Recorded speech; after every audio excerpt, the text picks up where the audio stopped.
Hello guys, this is your friend and we are back with a new fanfic. Which is what if Naruto built training time harem with beautiful sensei Sakura Anko and Kurenai, part 1.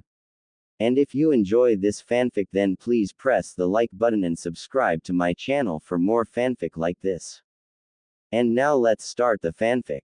The Fire Country's hidden village of Konoha was well known throughout the shinobi for various reasons. It was known for its many remarkable ninjas that it produced throughout the years, among them the revered Hokages, sworn to protect the village with their own lives if need be, the infamous Orochimaru and his two equally famous teammates, Jiraiya and Tsunade, the feared White Fang, and his son, Kapi Nin Kakashi. The village was also known for its well-tested and productive training regimes, as well as the easy life that many villagers and shinobi enjoyed at the village. What was not well known, however, was the pure amount of barely restrained malice the villagers were able to harbor for a certain 13-year-old boy. It had been bad earlier, when the boy was younger, and the villagers' hatred was still fresh. The hatred usually manifested itself as only a harsh prejudice or avoidance, leaving the boy confused and lonely. However, on several occasions in his childhood, the young boy suffered attacks from the very people he hoped to protect as a Konoha ninja. One such attack occurred when the boy, Uzumaki Naruto, was only 3 years old. It was one of the earliest attacks Naruto could remember, and he wasn't sure there had been other attempts on his life even before then. He had been returning home after talking to the old man, who is better known as the Sandaime Hokage. The discussion between the old man was about the possibility of Naruto leaving the orphanage, where the young boy had currently been living, in another year. Synonymous with hunger, freezing cold nights with moth-eaten blankets, and a verbally, and sometimes physically, though Naruto never spoke up, abusive caretaker, Naruto was ecstatic to hear of the possibility to leave the orphanage and live on his own. The old man himself would have trusted people make sure he bought the right food and clothes. The attack had happened quickly. He had just got into sight of the orphanage and was quickening his pace to reach the door before he was late for supper. The caretaker didn't like when he was late, and would sometimes keep him from eating dinner that night to teach him the importance of being on time. Suddenly a heavy hand gripped his shoulder, holding him back like reins. Naruto looked behind him to see a group of 3 men smirking at him. Each wore the headband of Konoha, and they each had various weapons in their hands. Naruto tried to wrench his shoulder out of the one man's grip, but was held in place, the grip becoming alarmingly painful on his shoulder. No words were spoken. One man swung him back and held him back as the other 2 men took turns beating the boy. Naruto had never been hit before, and a full-grown man's fist, much less a ninja's, was a pain he had never felt before. Then one man took out a kunai, reaching forward and slashing his face and through his lip. Blood gushed out and poured into his mouth, choking him and cutting him off mid-scream. Throughout it all, dark thoughts screamed at Naruto to kill them, make them feel pain that was 1,000 times worse for doing this to him. Off to the side, Naruto was dimly aware of the matron of the orphanage standing outside the front door, with an odd expression on her face, something Naruto would later recognize as vindictive. It had seemed like he had been in pain for hours by the time he finally felt the blows stopped, though he knew in reality it was only minutes, if not moments.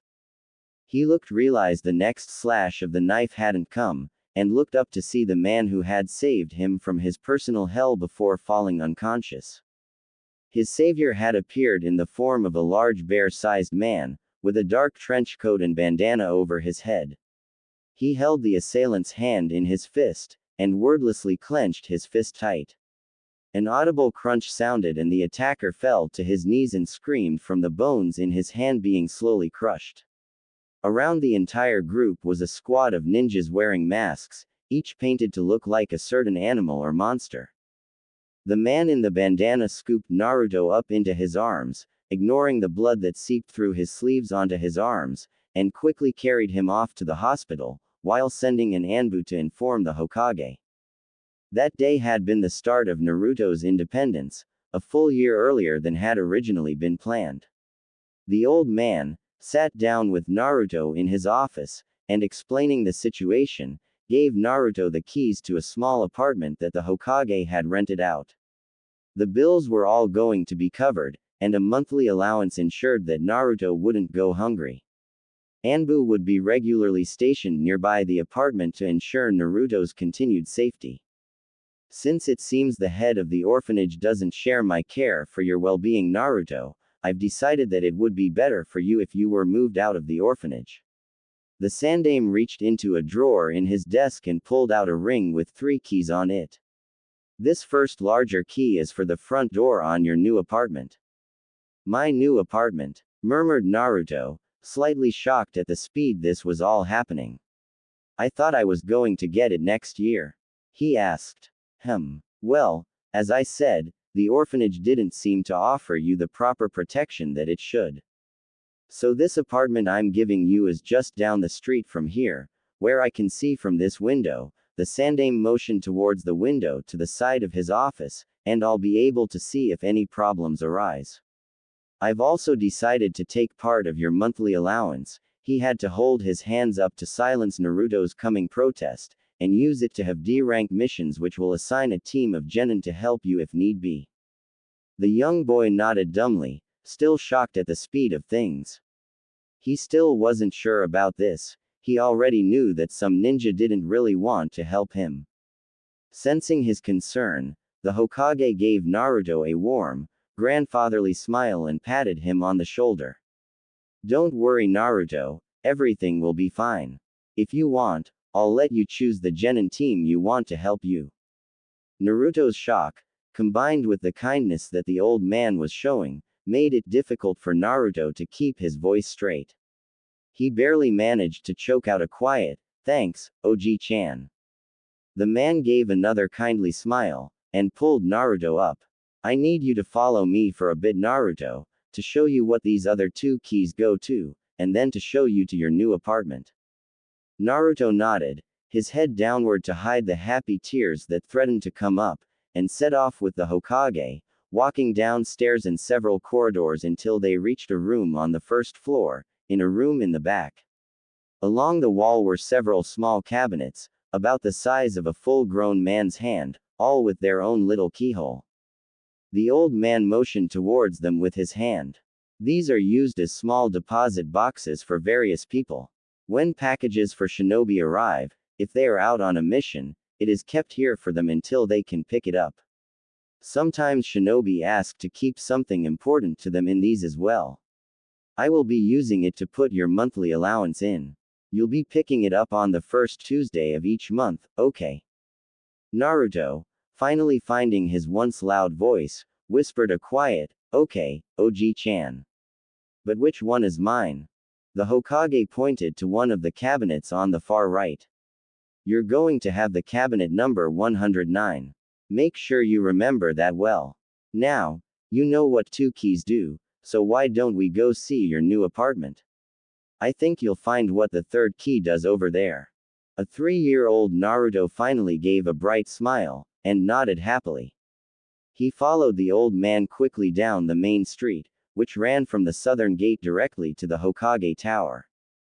Perpendicular to Main Street is Central, which formed a cross between the 2 streets in the middle of the village, allowing it to be divided in 4 quadrants. All along these 2 streets the ever-present clang of metal being forged rang through the air, and different shops shouted out their wares to ninja and shinobi alike. The smell of food wafted through the air, mixing with the salty smell of sweat from the ninjas' training, creating a scent-laden environment that was neither pungent nor heady, but simply home. The northeastern quadrant was where the people with funny eyes lived. Naruto didn't know this, but this area was dominated by the Uchiha and the Hyuga clans. The northwestern part of the village was dominated more by the Aburame, the Nara, and the Akamichi clans. The southern half on both sides was where most of the business was done, and where most of the villagers lived, as well as a few smaller ninja families. It was an apartment complex on the corner of Main and Central that the Hokage led Naruto to, across from the northeastern quadrant of the village. This is it, said the Hokage, opening a door for the young boy and gently pushing him in. Naruto's eyes quickly took in everything about the place. They had walked into what seemed to be the living room, dining room combination, where Naruto would be eating and relaxing. There was a couch immediately to his right, facing a small television, and an ottoman in front of it for him to put his feet up if he wanted. Connected to this room, but separate by a small counter, was the kitchen area, just large enough for him to cook if he needed. If he turned left just before reaching the kitchen, he would get into a small hallway which had 3 doors in it. 2 of them were bedroom-sized, and the third was a bathroom at the end of the hall. Altogether it was a simple apartment, but it was more than Naruto had ever owned in his life. His eyes glistened with newly shed tears as he took it all in. He nearly failed to notice a small chest which was resting on top of the bed in his bedroom. Open it. The Hokage pushed him gently towards the chest, handing him the ring of keys. Naruto took one look back at the Hokage, before turning back around to the chest. Taking a deep breath, he took the third key on the ring, the one he had yet to discover the use for, and put it in the small matching keyhole. When he flung open the chest, he looked down to see books and scrolls, lots of them. And next to them kunai, shuriken, and a small beneath it all, a small neatly folded outfit. I haven't forgotten how you told me once that you planned on taking my job, joked the Hokage. So I bought you some ninja supplies and some things to help you learn a little about being a shinobi, so you'll be able to fulfill that dream. Naruto ran back to the old man and helped him in a tight hug, burying his face in the old man's robes. The old man was probably the nicest person Naruto knew. He took care of him like he would his own son, and helped him whenever he could. Naruto swore that day, to pay back the Hokage for his kindness, to make sure he met the old man's expectations and made him proud, and to protect him the best he could. That was 10 years ago. Naruto was 13 now, a year older than his peers, and was just waking up inside the same apartment that had been given to him so long ago. The sun was shining through the window, warming the room, sending its wake-up call to the boy in the room. Naruto blinked, squinting against the sudden brightness, and sat up, yawning. He stretched his arms to get the feeling back in them. He had a bad habit of sleeping on top of them and cutting off the circulation, making for an odd feeling of numbness when he woke up. He climbed out of bed and looked at the time, 7:15, just enough time. He got his working clothes out, a newer and of course, larger pair of dark ninja clothes, in the exact same style as the pair the Hokage had given him so long ago. Naruto wouldn't have minded adding a splash more color though, for some flair, like orange or red if he could do it. But that was for another time when he had time to buy some clothes. Today was the day of the genin exams, and Naruto needed to be ready. He carried his clothes into the bathroom and got into the shower, cleaning himself off. He got out, and checked himself over in the mirror. No injuries, no dirt, squeaky clean. Good. He wanted to make sure he looked his best today. He quickly got dressed and made sure he had all the kunai and shuriken he could possibly need for the test, but found that his shuriken were missing. Naruto groaned and threw his head back in frustration, realizing he'd forgotten them at training grounds last night. By now they were probably already gone. He'd have to hurry and buy some new ones before he got to the academy. He knew he'd need some for the test, since he'd taken it once before. He ignored the dark muttering thoughts in his head when he thought of his failures. It was annoying how any negativity got him to think so darkly, sometimes with thoughts he was sure he'd never think if he was rational. Shaking himself out of his funk, he put a smile on his face. He found that even if he forced a smile, it helped his mood a bit. Something of a trick he'd learned over the years of, well, enough of that. He grabbed some fruit that the old man had left in his kitchen and started down one of Central's side streets towards a shop he knew that sold ninja supplies. He normally didn't have to buy the supplies himself, instead using a genin team to get his stuff so that he wasn't kicked out of the store, but right now he didn't have time for that. The store he walked into finally was owned by an older man, younger than the old man, but this guy was still old. Naruto navigated his way around the cluttered shop, looking into various bins with simple kunai and shuriken, some higher grade than others. Around the edges of the shop were glass counters, with the better weapons the shop had to offer on display beneath the glass. Up on the wall behind the counters were even more weapons and supplies, ranging from weights to swords, to bit of armor.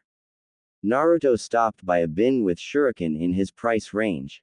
They were neatly packaged in a bag of coarse material, and tied neatly together with a small thin metal chain. Naruto took 2 of the bags, numbering 20, and walked over to the counter where the old man sat with a book in his hand. He cleared his throat to get the man's attention, who, without looking at his customer, took the bag and checked the price. "That will be 50, the man cut off as he looked past the book and saw Naruto. 200 ryu. "What?" exclaimed Naruto. "But the price is clearly a quarter of that. I can demand whatever price I want, brat, it's my store. Who are you to threaten me and try to make me lower my price?" The older man snarled as he leaned forward over the counter. Immediately Naruto went on the defensive, holding his hands up in front of him. "I wasn't threatening, sir, but I was sure to check the price beforehand and I saw that it was only." "You saw?" the man shouted. "Well, clearly you saw wrong, you little monster. And to think that you would even question me. Get out of my store, now," he shouted, raising his book up above his head and stepping past the counter towards Naruto. Naruto started to back up, quickly spewing apologies, before he bumped into someone behind him. Smelling a perfume, which Naruto found wasn't harsh on the nose, in fact he wouldn't mind smelling it more often, Naruto turned to find a gorgeous woman with bright red eyes and raven dark hair. She looked to be around 18, give or take a year. She wore a Junin vest over a dress that looked like it wrapped around her voluptuous figure, which Naruto found that, similar to her perfume, wasn't harsh on the eyes. Naruto's eyes drifted from her legs up to her eyes, taking her in, before he realized she was looking at him, and their eyes met. For a brief moment, Naruto didn't know what to make of the woman. He would have run if he hadn't been stunned by her looks, and instead he stood there, mouth somewhat agape, his hands still held up defensively towards the old man and his book, and for a glorious moment, time stood still. Then their eye contact broke, and time flowed forward again. Air that had seemed to stop with time flowed again into Naruto's lungs as he inhaled sharply, and the woman reached out past Naruto and grabbed the old man's wrist, effectively stopped the book that was about to hit Naruto. "What are you doing?" the woman asked, her light melodic voice carrying a surprising amount of anger. "I'm teaching this brat a lesson," snarled the man. "I'd suggest you mind your own business. I have every right to refuse a demon like this service." Naruto remained silent during the exchange, flinching quietly at one of the commonly muttered nicknames he possessed amongst the villagers. He had a feeling he didn't want to make this lady any angrier. "Are you aware of the law you're breaking?" the woman asked, her eyes flashing dangerously. "This academy student is a citizen and future shinobi of Konoha.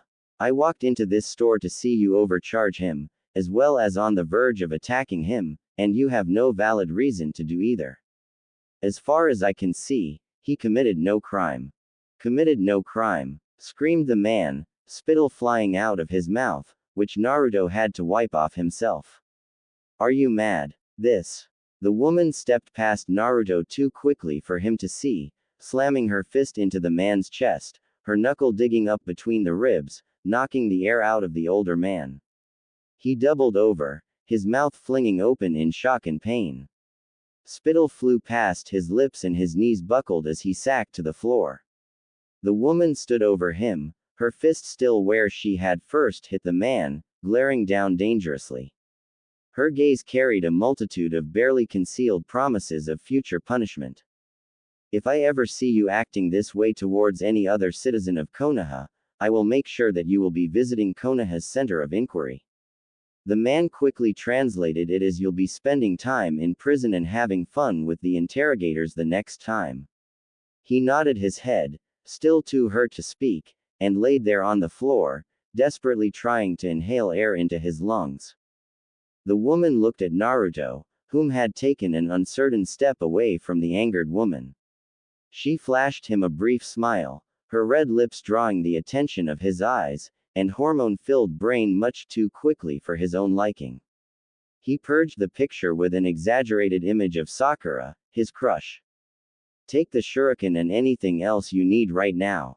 I'll make sure the cost is covered properly.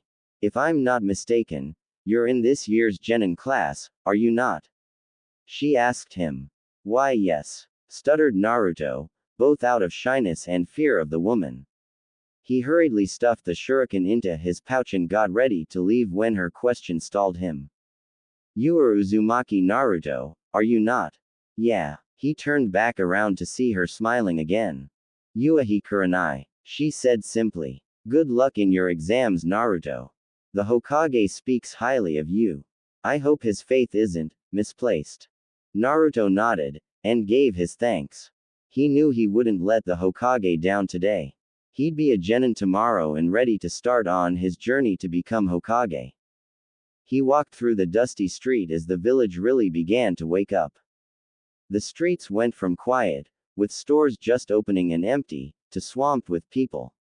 People of all different shapes and sizes were walking up and down the streets, ninja visiting common haunts with their team for a mission or just to train, children played ninja, and civilians in clothes of every color walked around the streets to run errands for the day. Everything became more active. Naruto both loved the activity and hated it. It was good to be able to blend in with the crowd and try to avoid the glares. The only problem with more people though, was there was always more glares from people who did see him. He thought back to his conversation with the old man when he had asked him why the villagers hated him so much. He remembered the conversation quite clearly. He was in the old man's office, just recently escaping a particularly vengeful woman, who kept trying to say that he'd killed her husband. Naruto knew he didn't, he had never killed anyone before. When he tried to explain that to her, she blew up, slapping him, and then chasing him down the street, snarling threats all the way. He was sitting across the desk from the old man, waiting patiently as he stuffed his pipe with tobacco and lit it, puffing a few times to get it lit, while gently pushing the tobacco with a pin to air let it get the air it needed. When he had finally got the pipe sufficiently lit, he turned towards the boy, who began relating the recent story to him. The Hokage nodded at all the right times, asking questions when necessary, and showed genuine concern. You're not hurt, are you? He asked. No, I'm okay, answered Naruto. I was hoping that nobody would attack you after the orphanage incident. I had put certain warnings out that I would deal a swift punishment to aggressive people in this village. The Hokage nodded solemnly with the thought of his laws, both the one to keep the Kyuubi's imprisonment a secret, and the law of a long visit with the Department of Inquiry with anyone who attacked Naruto. Do you think you can tell me the lady's name? Asked the Hokage. The boy shook his head. He had been told by a few people that if he told the Hokage that he had to pay extra for things, or that he wasn't allowed to shop in certain stores, he'd pay. And he didn't want a repeat of the orphanage attack. Thankfully, there hadn't been. Oji-chan, Naruto tentatively asked. When the Hokage turned towards him, raising an eyebrow, he continued. It had been bothering him lately, but he had to know, and he didn't know who else to ask. He stumbled with his words for a moment, before blurting out, "Why does everyone hate me?" The man inhaled sharply, unfortunately causing his lungs to fill up with too much of the harsh tobacco too quickly, burning his throat in the process. He bent over and coughed sharply, the pipe falling out of his mouth onto the floor. He hadn't been expecting that question yet. He knew it was a foolish hope, but he had hoped that the young 7-year-old Naruto was still too naive to pick up on the fact that a large majority of the village hated him, rather than the small minority he would have the boy believe. He thought for a long moment before answering, allowing his throat and lungs to recover as well. Naruto. He trailed off, not sure how to begin. Luckily, an stroke of brilliance hit him. This might be a little harsh for the boy, but it was much better than the full truth. Sometimes, people have difficulty dealing with the emotions they have of the loss of a friend, or a wrong that has happened to them, and rather than learn to deal with these emotions and fix them, they project them onto others. You are the unfortunate target of many of these people, but when these people realize what a kind person you are, and perhaps even are helped by your kind heart, I'm sure many will see you for who you are, and will appreciate you as a great shinobi yourself. The day will come, Naruto, I promise you. The boy didn't seem to quite understand the mont's explanation, which was good, because the Hokage realized a little sourly, he may have said too much. Thankfully the boy nodded, and stood up to leave. Oh, and Naruto. The Hokage called him back to the desk and pulled out a coupon for Ichiraku's. Go get yourself some lunch, he added with a smile. The boy gave a bright grin and nodded, before hurrying out of the office. Naruto's memory faded as he walked calmly in the direction of the Shinobi Academy. Darker thoughts began to fill his head. He couldn't stand people like that old man at the shop, and he dearly wished he could teach them a lesson. He would be powerful enough one day to do just that, and nobody would treat him that way again.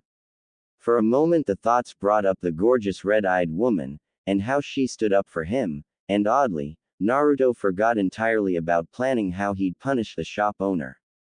Instead, a real smile was on his face until abruptly a pink-haired girl knocked into him. Naruto fell back, just barely catching his balance, and blinked when he looked down to see Sakura on the ground, rubbing where she'd evidently been hurt by the fall. Sakura, his crush. Her pink hair picked up a shine from the newly risen sun, and he had the strange urge to run his hands through it, to see if it was as soft and silky as it appeared. His musings were cut short when green eyes scowled at him. Naruto, she shouted. Watch where you're going, baka. He sighed. It was always like this. Sorry Sakura-chan, he nearly whined. He hated being yelled at by his crush, since it hurt all the more. You'd better be. She growled. If I'm dirty now and Sasuke-kun won't talk to me because of it, there'll be hell to pay. Naruto gulped. Sakura really could be scary sometimes. She could be just as scary as that red-eyed woman when she was yelling at that old man. Naruto held out his hand to help Sakura up, which she promptly ignored, in favor of her friend Ino's hand.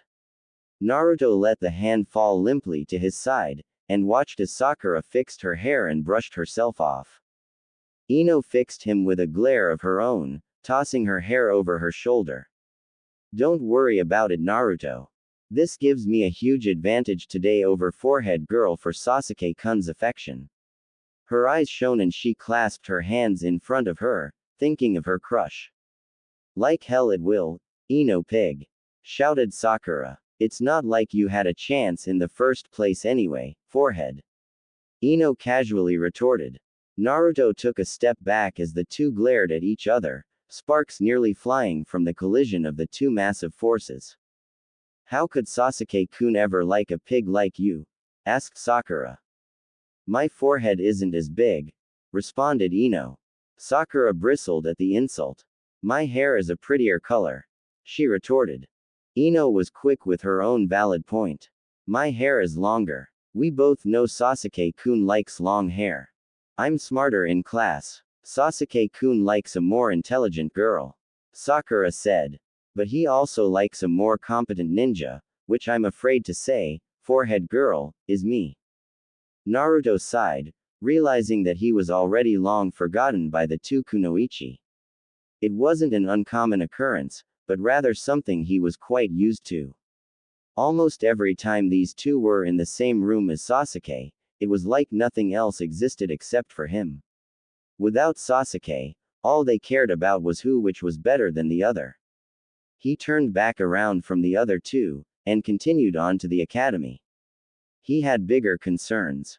When Naruto finally entered the classroom, his hands clasped behind his head, he looked up to see the usual chatter among the 27 students in his class. Sakura and Ino had arrived a few moments after him, and had already started quarreling over who would be sitting next to Uchiha Sasuke, the #1 rookie of the year, and the sole survivor of the Uchiha clan. At the sight of the raven-haired boy, wearing his normal blue t-shirt with the Uchiha fan adorning it and his normal shorts, Naruto clenched his fists together, grimacing. Sasuke was his rival. In his eyes, the boy he had to do better than, to prove that he could beat. Sensing his look, Sasuke turned towards Naruto, and with a huff of apparent disinterest, he turned away, gazing out the window to his left. Naruto had been training though, and knew that although the Uchiha certainly had talent, it wasn't like Naruto hadn't done anything with the tools the old man had given him years ago. He trained, and trained quietly. Naruto also had an extra year on all of the genin in his class, having stayed back an extra year to make sure he was ready. That, and he did accidentally mess up the Bunshin technique in the exam last year. That was the only technique he couldn't do though, which frustrated Naruto to no end. For some reason, regular Bunshins were a real problem for him. His fighting skills were sharper than most of the genin however, he had a little more experience than them, after all. And kunai and weapons. Naruto had practiced them every day ever since the old man had given him his first set. Weapons were easy once you got the hang of them.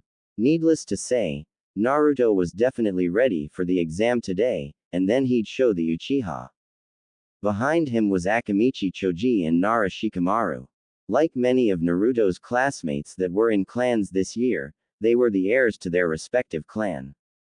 Shikamaru and Choji weren't bad guys. Naruto thought they were both pretty easy-going in fact, and he wouldn't mind being on their teams after the exam. Choji was a larger boy, who could usually be seen eating, often some form of chips. He needed to do this for his clan techniques evidently, as his clan used their sizes to their advantage in a fight, and the food not only made them bigger, but helped replenish their chakra. Shikamaru, to put it simply, was a wonderfully lazy, but terribly smart kid.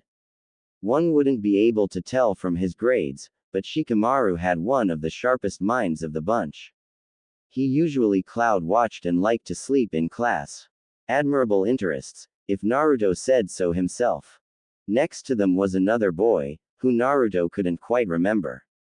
He wasn't utterly significant. He didn't seem to have anything remarkable about him skill-wise, and was a first-generation shinobi. Behind that row of the seats in the far back were 3 more important clan members of the village, and people that Naruto had gotten to know over the years.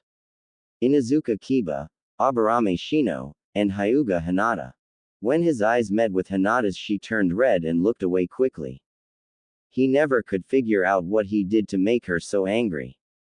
But then, she was a Hyuga, and as he'd found out, Hyugas had little respect for him. She possessed a Kakei Genkei, an ability that was only passed on through blood. Hers was a little special, just like Sasuke Tem's. She had a dujutsu called the Byakugan, which enabled her to see his chakra pathways and attack them with her clan's taijutsu style, the Jiyuken. Kiba was, to put it shortly, loud, obnoxious, and overconfident. Though, Naruto had to admit, he had similar moments. Kiba always had his dog with him, Akamaru, which would fight alongside Kiba in every fight. They were extreme close partners, knowing each other from an early age, and were always together. Aburame Shino was quiet. He was also incredibly intelligent, as far as Naruto could tell. Either that, or he thought very carefully before speaking, because nothing unintelligent ever seemed to come out of his mouth. In fact, he never seemed to speak unless it was important. His clan used Kikai bugs to fight. They allowed the bugs to inhabit their body, eating their chakra, in return for their services in a fight. Naruto wasn't sure how effective the bugs could be, but he was sure it had to have more benefits than he realized if an entire clan was based on this ability. The rows in the middle of the class were mainly first-generation shinobi, who were actually the sons and daughters of the villagers, and were the first family members to enter the academy and try to become shinobi. Like Naruto, he supposed. Though Naruto wasn't sure, his dad may have been a shinobi. Or his mom for that matter. Concerns for later in life though, when he was out of the academy and on his way to being a famous Konoha shinobi. The far 3 rows on the very left side of the class were likewise not from important families as far as he knew, although he was familiar with a few of them. Amy, for one, and her 2 friends sitting next to her. All he knew about them was that they didn't like Sakura, and had started the name, Big Forehead Girl. For that reason alone, he didn't bother with them. Below them in the middle were 2 guys and a girl, the one of the guys he recognized as Daichi, a boy who had amazing skills with kunai and was pretty high up in the class grade-wise, probably just below Shino. In front of them were another 3 shinobi that Naruto didn't know that well, but it didn't matter even if he wanted to know them anyway, since he could see them all pointing at him and laughing. Naruto fixed them a stupid grin and walked past them to sit by Shikamaru and Choji, filling in the only empty seat, as Ino and Sakura had compromised on the row in front to both sit by Sasuke, though Sakura was closer. He'd show all of them soon how much he knew. Hey Naruto, I'm surprised you even bothered to show up, jeered Kiba. After all, I'd heard you failed the last time. Before Naruto could retort, Iruka walked in, slamming a stack of papers onto the desk.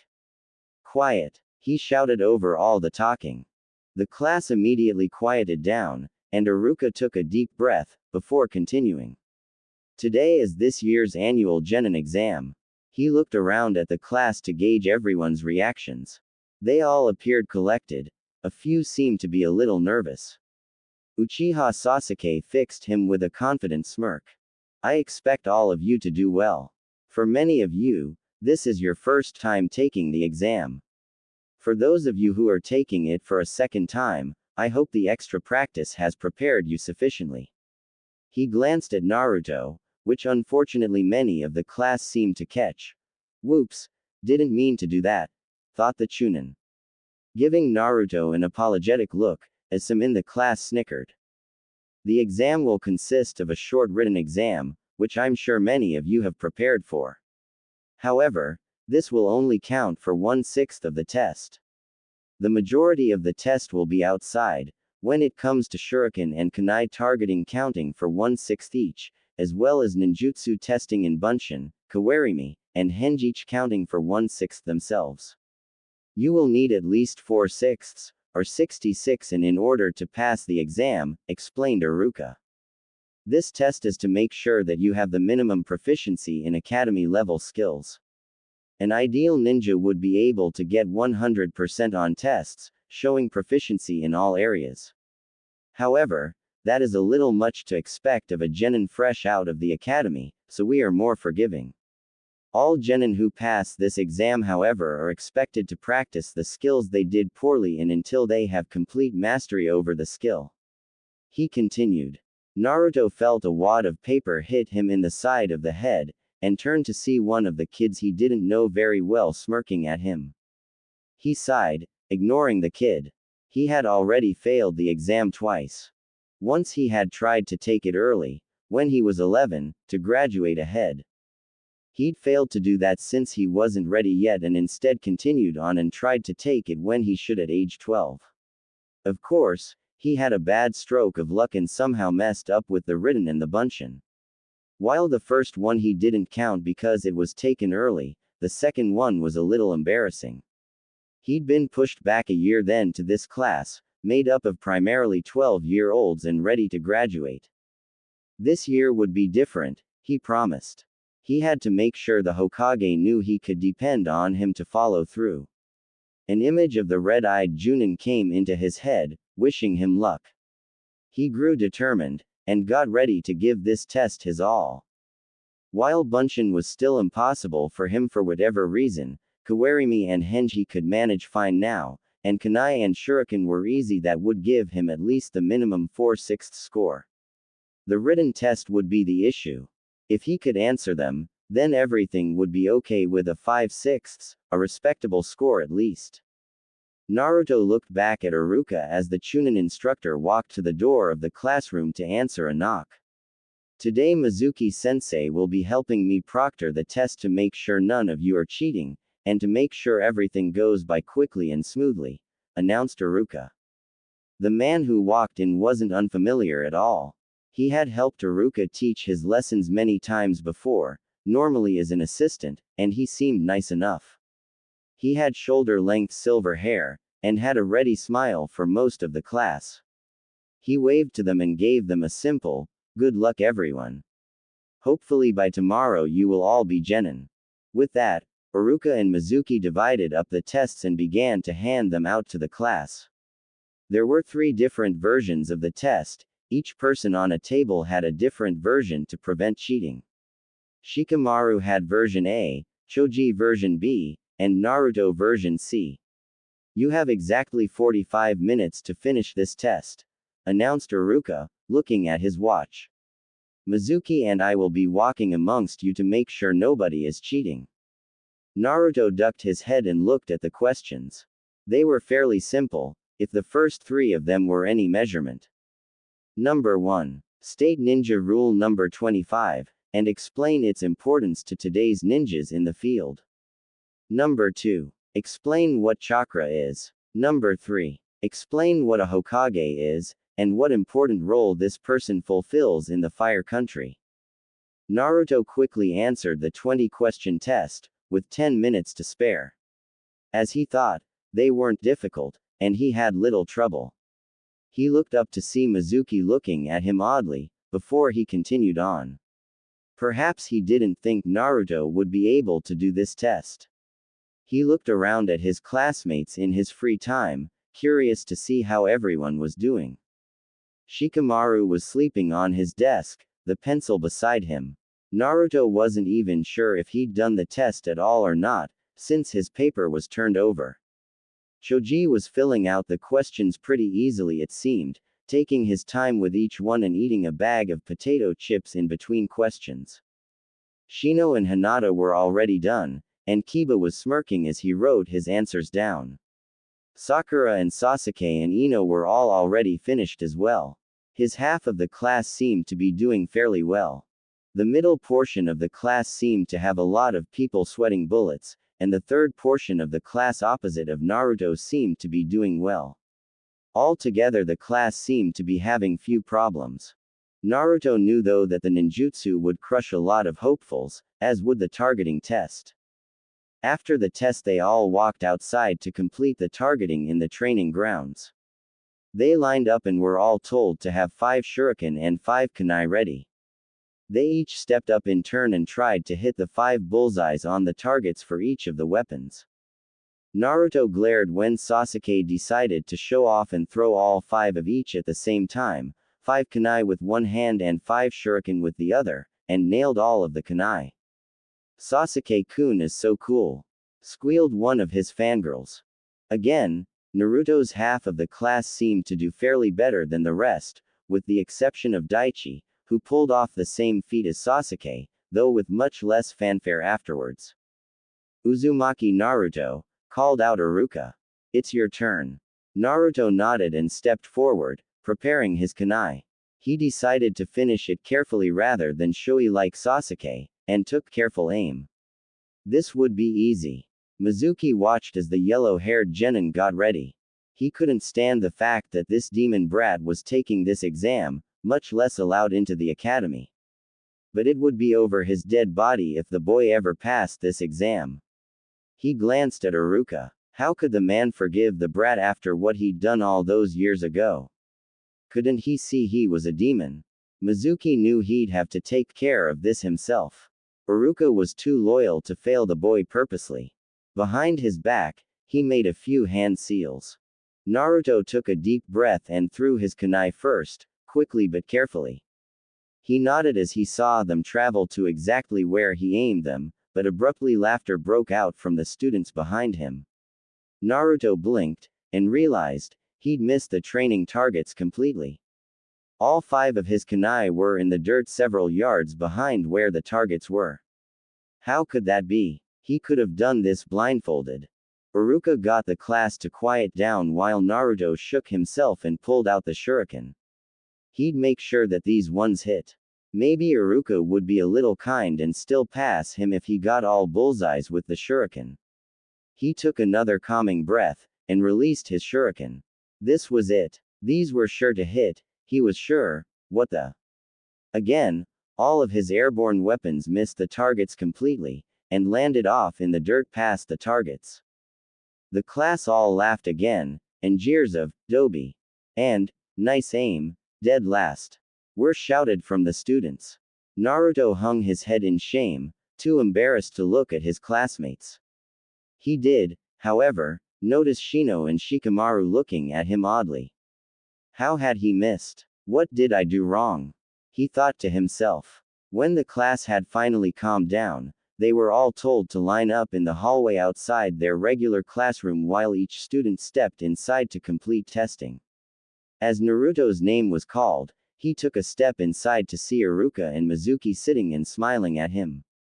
"Okay Naruto, I'm going to need you to perform a henge to look like me, a kawarimi, as well as 2 bunshin," said Iruka.